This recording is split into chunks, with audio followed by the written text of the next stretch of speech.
Salut à tous et merci de nous rejoindre sur Trafic Sport, votre plateforme d'information sportive nationale et internationale. La participation des Panthères du Gabon U23 à la prochaine Coupe d'Afrique des Nations de football Total Energy Maroc 2023 sera évoquée dans ce numéro de Trafic Sport. On évoquera également le judo gabonais qui pourrait renaître après la prochaine assemblée générale élective de la Fédération gabonaise de judo et jiu-jitsu. Une assemblée générale est prévue le 1er octobre prochain. Allez, on y va! Le Gabon fait partie des équipes de la zone de l'Union des fédérations de football d'Afrique centrale à prendre part à la prochaine Coupe d'Afrique des Nations de football des moins de 23 ans. Une compétition que le Gabon connaît bien pour avoir remporté la première édition en 2011.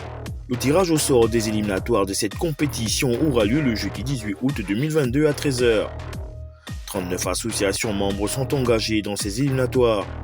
Le Maroc est automatiquement qualifié comme pays hôte du tournoi. Pour le compte de l'Union des fédérations de football de l'Afrique centrale, UNIFAC, le Cameroun, le Congo et le Gabon sont en lice.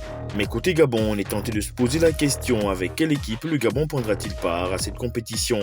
Et qui en sera le coach? Bonne nouvelle, le National Foot 1 vient de s'achever. Il y a donc de la matière première locale et même à l'étranger pour composer une équipe compétitive pour cette compétition d'envergure. Du football toujours et retenez qu'Arambou Penza, l'international gabonais, s'est engagé pour 3 saisons avec le club d'Al-Shabab en Arabie Saoudite. Un engagement qui intervient alors que son retour en Europe était pressenti. Arambou Penza n'était certes pas hors jeu face au Burkina Faso lors de la dernière Coupe d'Afrique des Nations, mais il a réussi à prendre tout le monde à contre-pied en signant en Arabie Saoudite. C'est donc un contrat de 3 ans avec le club basé à Riyad que le joueur de 26 ans a signé. Une décision qui fait réagir la toile et qui a marqué son mécontentement sur le choix du joueur gabonais. Des critiques qui ont également fait réagir Arambou Penza via les réseaux sociaux. Dans un texte, l'international gabonais recadre des internautes sur la signification du joueur professionnel qu'il est. Et ces choix ne se font pas en fonction des humeurs des supporters, a-t-il laissé comprendre. Pour ma part, je pense que le Gabon a juste besoin d'un Arambou Penza en forme pour l'équipe nationale.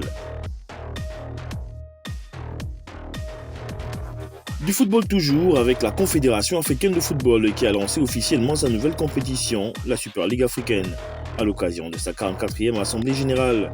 Le coup d'envoi de cette ligue sera donné en août 2023.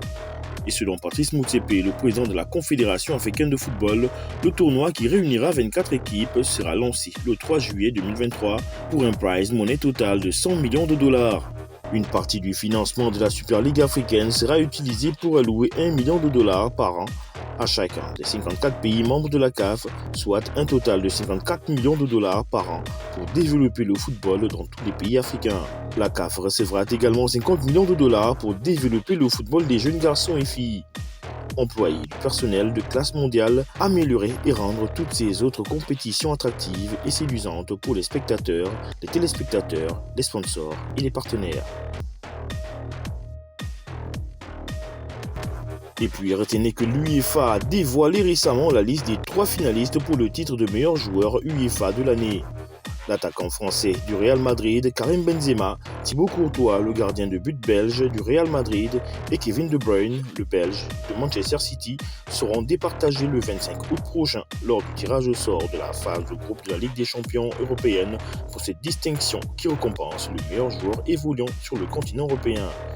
Une course à laquelle Karim Benzema est favori. On parle également du taekwondo avec l'équipe nationale du Gabon de la discipline qui a pris part à la 5e édition des Jeux de la solidarité islamique qui se sont tenus à Konya en Turquie. Une édition qui n'a pas souri aux taekwondoïstes gabonais.